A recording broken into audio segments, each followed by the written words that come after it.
Oh yes, but here is another, how us Doctor Who fans love a connection. We have the first person to die in season 24, and the last person to die in season 24. So, we're here to remember Doctor Who today in lovely Derby. So we're going to talk about other things that you've been involved in as well. So let's start with you, Cam, if we may. How did the part come about? Okay, so at the time, I was in the musical in the West End, 42nd Street. I was just leaving. I've been in it from being 17, so I've been in it for a couple of years. And I heard about an audition, so I went along to BBC and I met Andrew Morgan. I did the audition, so I finished 42nd Street on the Saturday and I started the Doctor Who rehearsals on the Monday. So very limited time? Yeah, literally one day. To go from to dying, yeah, lovely. Edward, how did the part of Kane come about for you? I think it was just a general casting to the BBC down in London, which I went along to, and I think it was Chris Clough. Chris Clough was your director, and they offered it me, so I was quite surprised and delighted. Thank you. So the season that you both worked on was Sylvester McCoy's first season, and there are some stories that aren't as great as others, but I want to ask you about what your memories are of working with Sylvester, because if we start with you, Cam, because Sylvester was literally this was the first story, he was really trying to develop the role. What are your memories of Sylvester during the rehearsals? Well, we were talking about it outside, how the rehearsals were just like doing a theatre production. It wasn't like doing TV now. So we had a couple of weeks in the rehearsal studio. So we all got to know each other as a company. And I remember one night going out to the Savoy to see, I think it was the Tale of Edwin Drood at the theatre. And we all went out together. And it was just a fun, happy company. We worked really hard. But yes, Sylvester was great. And the whole company was. It's brilliant. And by the time you were working with Sylvester and Doctor Who, Edward, he was coming towards the end of his first year. What are your memories of working with Sylvester in rehearsals? The trouble is, Sylvester and I go back quite a long way, and we did a children's play at Leeds Playhouse called Billy's Wonderful Kettle, which was a wonderful, wonderful play for kids. And I remember the school buses, the kids came off and they queued up very regimentally outside Leeds Playhouse and happened to be at the side of two industrial dustbins. You know, the big dustbins that you throw everything in? And as they were queuing up there and the teachers were kind of militarily making them in good order, something appeared from one of the dustbins. And it was this dirty, filthy, horrible looking creature that looked like it had come from Doctor Who. And it happened to be Sylvester. And he approached the kids and said, "Hey, you got any sweets? You got any money?" And the teachers went, "Look, children, keep away from him. Just don't ignore him. Step away. Don't go near him." And of course, when Sylvester walked on stage, in the middle of this play, the whole place just went bananas. Ah! It's him! And it also, I mean, this is Sylvester to a T. There was an actress called Gillian Hanna, and she had a witch's cauldron, and she was making curry. And Sylvester took a drink of this curry, and he said, "Why, that's hot." And he was a fire eater. And this great belch of flame came out of his mouth. And the audience, again, were absolutely amazed. They couldn't believe. In the middle of a children's play, there was all this fire bubbling up. It's just a one-off. And our trouble was, we had great difficulty in looking at each other, because we just a little twinkle of the eye and we were gone. And There was a lot of corpsing between you two on Dragonfire. I'm afraid there was, yeah. Yeah, and it was very unprofessional. I was quite ashamed about it, but I couldn't stop it. And I believe that you were sending the script up a little bit when you were referring to Svartos. Yes, and your son turned supernova, he said at one point, and I just looked at him and said, really? Which wasn't in the script. And that set him off, and that set me off, and it was, yeah. You know, when the kind of, the end of a Doctor Who and the explaining why it is, and there was a lot of words, and we were just in bits, I'm afraid. Thank you very much. Karen, you had a few scenes with the amazing and wonderful Kate O'Mara. Yes. What are your memories of working with Kate? She was such a lovely lady, and I remember at 5 o'clock in the morning getting on set because all that makeup, it was sequin by sequin, so it took forever. So she'd turn up, but she was just so down to earth. She was just fun, and for me at the time I was only 20, so it was a great learning experience, and to learn from someone like Sylvester and someone like Kate. But yeah, we'd sit in the makeup for an hour and a half getting the sequins put on. She was a lovely lady. Thank you. Edward's agent has just messaged him. He's up for the part in Doctor Who. Edward, you had some interesting fellow cast members, didn't you, on Dragonfire? Patricia Quinn. Oh, yes. What are your memories of working with Patricia? Well, she was married to an actor called Robert Stevens. I don't know if you remember Robert Stevens, who originally was married to Maggie Smith. And he was a renowned actor. And she was living with, and he was quite a life she had. So she was a bit all over the place because of this life with Robert Stevens. But she was lovely. I mean, we got on well together. It was a good story. We enjoyed doing it. But I'd worked with Robert as well, and he did have a bit of a drink problem, I'm afraid. But with Pat Quinn is quite renowned for Rocky Horror Picture Show, being quite an extrovert and over the top, especially if you have the luxury of meeting her. But actually her performance in Dragonfire is an actual acting performance. It's very, you don't even realise sometimes it's actually Pat Quinn. I think because the story demanded it. I think because the story was so good and so well written that a good script is a good script is a good script, and it will always, you know, get a reaction from the people who are performing it.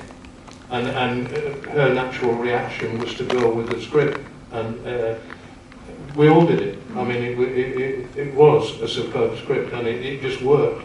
And it's, you know, in the days when we were working in the old BBC, where it was a lot of plastic and a lot of creaking sets, the one thing that made it work, that if you believed in what you were doing and believed in the story, everybody else would believe it. The sets for Dragonfire are done extremely well. They are, you know, the whole setup of Iceworld and the different areas of Iceworld, it's done extremely well.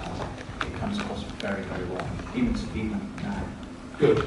You don't see the wobbling bit. No, definitely not. Karen, I want to ask you about your death sequence. Okay. And before you die, your little run in the quarry. Oh, my lovely run. Well, first of all, that run had to be done twice. It was a very big quarry, and I started running, finished it, and they went, you'll have to do it all again, because rain had got into the camera. Oh. So, yes, I don't even know how that run came about. We'd never discussed it, and Kendra just said, how would a lizard run? And that's what. With your hands. I think we need a demonstration, don't we? I don't have a sports bra on, but we're fine. Sorry. Shall I go across the front? Yeah. Here we go. Here we go. The locutions are back, everybody. Here we go. Wonderful. Marvellous. Available for back for everybody. And sorry, we've had rain in the camera. Can we go again? There's no rain today. But yes, that part was filmed in the middle of Frome in Somerset. And the night before, the company, it was like a theatre company. So the night before, we were all sat around a piano, one of the makeup artists dressed up in drag, and we all had a sing-song. So yeah, it was great fun. And was that the party where Sylvester started playing his spoons? Yes. Because from he did. From that party, that's when John Nathan Turner said, we've got to get that in. And in the studio, they put that in. Yeah. Because you shot the location stuff first, am I right? Yes. And we went away and then went back into the studio. Yeah. So it was fun, even though I had to run it twice. Edward, one of the most memorable things about your character was at the end, that melting sequence, which was the SFX team really knocked out of the park on that day with a couple of hairdryers. It's amazing what you can do with them.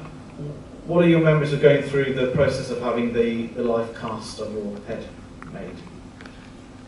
Well, they said first of all, you know, you're happy if we put this on your face, and it will get warm.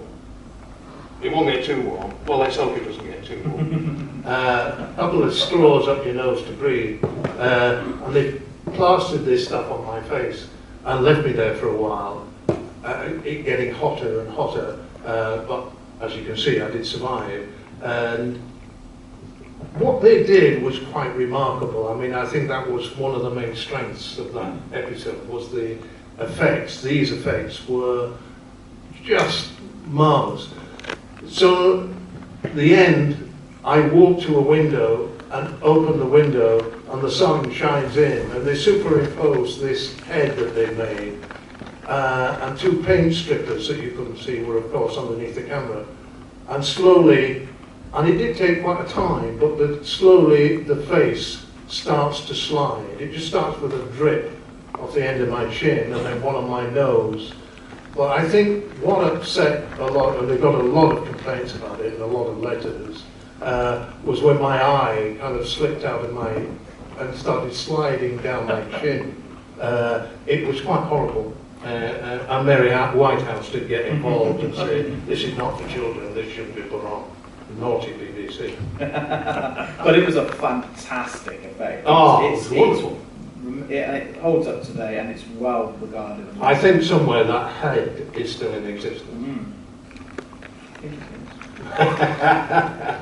Karen, I want to ask you about the director of your Doctor Who story, the lovely Andrew Morgan. What are your memories of Andrew? He was, because I'd just finished doing something on stage and I was going straight to TV, it was just changing. You know, he was very good with me to say, you know, you need to bring this down. And it really helped me, because for 2.5 years I've been on stage giving it tits and teeth. And then you go, you know, to being a Lacertian. It's very different.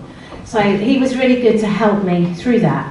So as a young actress, you learn by doing these jobs with amazing directors. And I've known his wife, knew Jackie. So yeah, it was the whole thing. And when you were saying earlier about Sylvester, the fun, I think the fun came from Sylvester for the whole company. Actually, as we sat talking, and with Andrew at the helm too, it was just it wasn't like working. No. Acting's not working, is it really? So yeah, it was a pleasure to work with him and to gain more experience to do more TV things later. And Edward, Chris Clough directed your Doctor Who story. Indeed. What are your memories of working with Chris? I think it was a joy, I think, really, because he took it on board, this sense of fun that we all had. And I think Sylvester still has the prize for keeping a ferret the longest down his trousers from the Ken Campbell's Roadshow. I mean, I don't know if anybody has ever heard of that, but the Ken Campbell's Roadshow was a wonderful show that you could do in pubs and anywhere. They did it all over. But daft things like that, keeping a ferret down your trousers is something that, you know, well, all actors should do, shouldn't they? Sylvester was particularly good at doing that. And I think Chris enjoyed the sense of fun that we all shared, as you say, sprang from Sylvester. Wonderful character and wonderful fun, and that, it relaxes you. It makes you, you know, because it can be very tense, especially in those days when they used to pull the plugs at 10 o'clock. Yeah. So that it was a very strict amount of time you had to do these shows in. I know because I did Juliet Bravo for quite a while, and as it got closer and closer to 10 o'clock, and you've got 3 scenes still to do, it was, you know, it used to get very tense on the set as at first was shouting, now come on, come on, come on, trying to keep his control of his temper, and you could hear the director over his headphones in the box saying, "Gentlemen, actors in the right, let it," and we'll get, and where he's saying, now just move a little bit quicker, you know, and you know that all hell is breaking out. And sometimes you finish, but they used to pull the plugs actually at 10 o'clock, all the lights went off. Yeah. And you suddenly, whoa, that's it, finish. Karen, and it's a question for both of you, but Karen, if you could answer first. What are your memories of the amazing and sadly missed John Nathan Turner? Well, it was the same. He was at the helm of everything, and he was there the whole time. Sometimes you don't see the producer, you don't, but he was there the whole time. He was. And he took care of it as well. So there was his input. It wasn't just Andrew's, but he let you develop the character that you wanted. They gave you tips, but it wasn't just Andrew, or in your case Chris. It was, you know, John Nathan Turner as well. Edward, your memories of John Nathan Turner? Very, very, very similar. I mean, he was what I would call a hands-on producer. He didn't sit somewhere in an office and send missives down. He was on set and he was in the rehearsal room, and he would give very good tips as to what was wrong, what would help. And I think the greatest thing with producers is to be positive and keep, you know, the glass half full, never half empty. And he always did that, and he always surrounded himself with a crew that did that, and it was warmth, I think, and you enjoyed it. I think also that's the thing of a good producer, isn't it? To surround yourself with people who are all thinking the same way. Absolutely. You're going to get the job done, but you're going to have fun in the process of doing it. And I think that seems to have come out today, isn't it? It's the fun part of it. Are you both surprised? So when I contacted you, because you haven't done many events, I think, Edward, the last event you did was well over 10 years ago, in fact, in London. Was it? Yeah. Oh. And Karen, I think you've only done one, maybe One for you. I've done some other, yeah. some Comic-Cons. But yeah, it's a nice surprise. So does this sort of, you know, when people want to meet you and discuss your career, does that surprise you? Is that quite a pleasant and surprising thing? Well, it is really. I mean, you think that because the world is moving so quickly these days, and it was a different world then, and you think of the BBC, like we rehearsed at a place called North Acton, which was the BBC rehearsal rooms, and that was 7 floors with 3 rehearsal rooms on each floor, and everybody rehearsed there. So it was like you could see Morecambe and Wise, you could see Dad's Army, you could see quizzes, you could see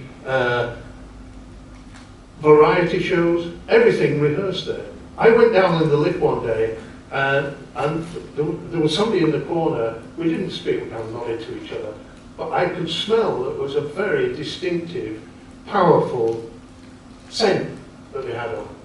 And as they walked out and we said cheerio, I realised it was Shirley Bassey. And I'd just gone down in, and I never knew. But it happened North Acton. So at different times. But yeah, surprised that people are still interested in programs that were made such a long time ago. But it's a kind of revealing on the effect and the strength of those programs that were made at the time. Oh. I think the same about it's my kids were into the newer Doctor Who's, and I always had to go find them the little figures, and then you say to them when they get a little bit older, oh, I did Doctor Who. No, you didn't. Yeah, I did. And then you show them the picture, and my daughter's the same age that I was, and I know that if I put the sequins on her and made her into a Laocoon, she would look exactly the same. But you're talking about acting at that rehearsal studio. We, in between rehearsing, it sounds like we just had fun, doesn't it? But there was these big armchairs, and Mark Greenstreet, who played my boyfriend Laocoon, and Richard Gauntlet, who played the monster, they thought it would be fun to put me in the said chair, which had casters, and they used to pretend I was the cricket ball, and they used to, from one side to the other, they used to push me in it. That's what we got up to in the lunch breaks. It was great fun. It sounds like rehearsals were not only, you know, you're there to work, but it's enjoyable. And bonding, yeah. which I actually think makes, probably, that's why they've lasted so long. I think, so if you talk to anyone that's done Doctor Who, they seem to have the same feeling on it. And when you now listen to things like on the Big Bang, they talk about Doctor Who, you're going, oh wow. And it's not until you're older do you realise how honoured you were to be part of it. Yeah. Even though I was only in that one episode, I love the fact that people still want to talk about it because it brings back some really lovely memories. Edward, I want to move away from Doctor Who, if I may. You've already mentioned it, but Juliet Bravo, what an amazing series that was. They re-showed them recently, and I was amazed at how good they stood on. Because when it started, they weren't really sure of the format. But each episode was like a 45-minute play. And they were complete in themselves. It didn't go, it wasn't a story that went on to the next episode. It was absolutely complete in itself, and it was very socially aware. And they were real. And because I suppose the writers didn't know what they were writing about, they wrote about things that were affecting them in their community. And you don't really see that very often these days. And yeah, it was, again, good script. Yeah. Good script. And then from a police drama to a fire drama, London's Burning. Yeah. I mean, I remember that really well, the pyrotechnics on that, and all shot on film and on location as well. What are your memories of London's Burning? The main memory was that there was me and a young kid who was just starting in the business. And before we started, they said, you've got to go and have fire training. So we went to Southwark, which is their main base for teaching people what to do and how to become fire officers. So this is an amazing building, but there were no other cadets there. There was only me and this other actor. But there was a whole bunch of tutors who said, come with us, we'll show you all about it. So we had the whole staff for 2 weeks, and they taught us how to be firemen. I suppose we did in 2 weeks what you would learn in 6 weeks, 2 months, going there regularly. And the final thing, two of the final things I remember was, they said, right, we've got some cellars. You've got to go down into the cellar. There's no light. It's full of smoke. You've got to search it. They taught us how to search properly. You've got to go through one room, and you've got to find a body. It's in one of the rooms. Find a body and bring it out. And we were on breathing apparatus. You could not see a thing. Couldn't see anything at all. So we managed to get through one room, into the second room, and they put this man made of sand sitting in an armchair. So we had to pick him up, and I led the way in, and my fellow cadet led the way out. Well, he was completely disorientated. So he found a door and he couldn't open it.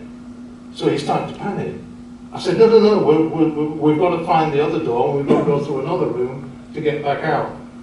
So that was the first thing we did. They then showed us a cage in the corner of the room, the cellar downstairs, and it was a cage you had to go in with breathing apparatus, with a full kit on, go in at a level, go up a level, and if you ever go down, you've always got to go down feet first and touch to make sure the floor is secure. Well, he was smaller than me, and if you imagine, it was only a little hole we had to go into, and I got a tank strapped on my back. You've got to go all the way in, up, along, down. I was sweating. I was absolutely covered in, it was so hot in there. But we eventually got through to the end, and they said, "Oh, that's good. If you want, you can go back and do it all again." I said, "No, thank you, that's all right." But it was so hot, at least your face didn't melt. That's Karen, if I may, I want to ask about the work that you do now.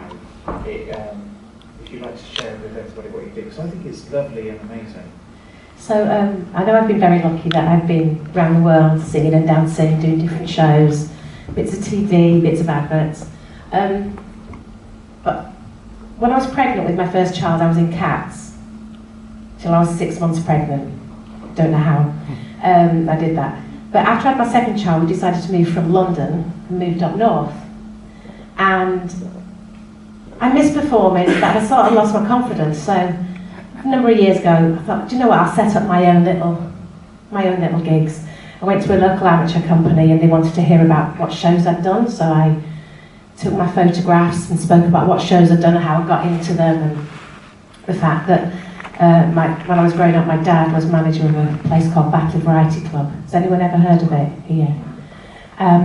So when I grew up, that was the place I used to go and watch people. So I gave Shirley Bassey flowers when I was 2. Hey. Like Frankie Vaughan held me as a baby, and then years later we did 42nd Street and I had to kiss him, and he went, "This is just too weird."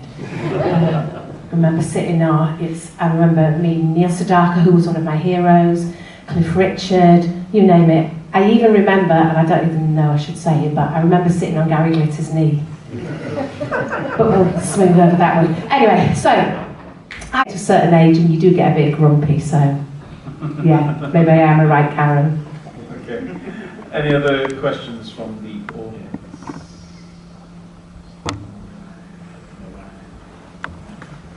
So, what I want to just ask you both really is, the world of acting and performing, it's not a secure profession. But what attracted you first to it? What made you want to sort of be in that world? I think because I discovered it was the only thing I could do. I was brought up in Bradford, and my friend was in the Boys Brigade, and he went to Bradford Civic Playhouse to play the drums for a production. And then he went back and did another one, and then he said, "Oh, they're doing King Lear, and they're looking for someone to play Cordelia's Army. Are you interested?" So I went along, and I played Cordelia's Army, and I think I killed myself during the course of the show, because it wasn't a very big production. But something caught, Yeah. and that's how I started. So as I said earlier, with my dad being at Battle Variety Club, it literally is I was born and then it opened. So I spent my whole summers down there rehearsing on the stage that used to go up and down. So of course I used to go and meet these people, and apparently Dana said to my mum and dad, "You need to take her to dancing." Which is what they did, but we didn't go to a local school, we went to one in Leeds, a lady called Jean Pierce, who is, does anyone know Billy Pierce here? Yeah, He's a comedian. Yeah. It was his mum. And she did lots of things like Junior Showtime on the telly. The most amazing, wonderful dance teacher. Wasn't Bonnie? Bonnie did go, because we did the Junior Showtime, that was the first time I did the TV thing, I was about 4.5. But Jean was in a nursing home, so I used to go in and sing for her. And the first day I walked in, I could hear her, she said, "She looks like Karen Clegg." I went, "That's because it is Jean." And so I'd start singing for her, and halfway through she'd be going, "Karen, step kick, step kick." And she'd be still telling me what to do, which was amazing. And one of the carers, she did die a couple of years ago, one of the carers said, "She was a very different person when you came in, because the music obviously brought it back." So with her teaching and me going to see Battle Variety Club, it enlightened something in me. It's always made me feel the safest to be up there singing and dancing and acting. And then I did Annie when I was 12 years old, so in London. So it sort of, that was it. I knew what I wanted from being a very young age. Well, on the subject of memories, I want to say thank you both for joining us today and bringing back our memories of 1987's Doctor Who. Ladies and gentlemen, please show your appreciation to Edward Peel and Harry Clegg.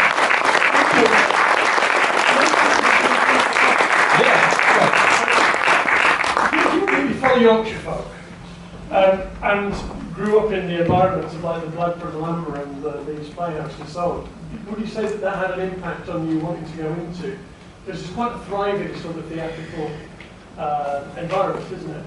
Yes, I know, like I say with Jean, she did lots of things around Leeds. And I'm really glad that my mum and dad took me to a Leeds dancing school and went 40 minutes there and 40 minutes back to take me there. Very grateful to that. But yes, it's a really, and like Battle Brides Club, you had a mixture of the variety, but you had the serious stuff and you had the musicals. And also, it's strange that a place like Bradford should have a strong tradition of actors and directors in the business. There's Billy Whitelaw, Tony Richardson, Bill Gaskell, Esme Church. There's a whole history, and there was at one stage, Esme Church ran a Northern Drama School in Bradford, based at Bradford Civic Playhouse. So although it was a heavy woolen industry where you would not think there'd be any, the Alhambra had it is a wonderful theatre and had a wonderful pantomime every year. And one of my first jobs when I was still at school was work the flies at Bradford Alhambra with Charlie Corelli, Billy Dainty and Freddie Frinton. And I don't know if you've ever seen Freddie Frinton's Drunken Act, but it is tradition in Germany and Austria that every year on Christmas Day they show this act, and to watch him do it every day when I was up in the flies up there was just amazing, and that sparked something as well. I mean, wonderful. And the pantomimes lasted from, they opened on Boxing Day and they lasted till the end of March, and that made their money for the year. Amazing. And it still does, because it's Billy Pearce. He's in it every year. He's not in his 20s. He's amazing. But that lasts, I think it's the end of January now. It's not like it used to be March. Like the City Writers as well was the same, wasn't it? Yeah. That panto lasted, I think, till Easter. So yeah. Thank you very much. So just to say, just so in case you're not aware of where Edward and Karen are for the rest of the day, we're in the, if you just come out of here, turn left into the black box, that's where they will be for the rest of the day signing autographs. Please come and say hello. Enjoy the rest of your day. Thank you very much. Thank you. Thank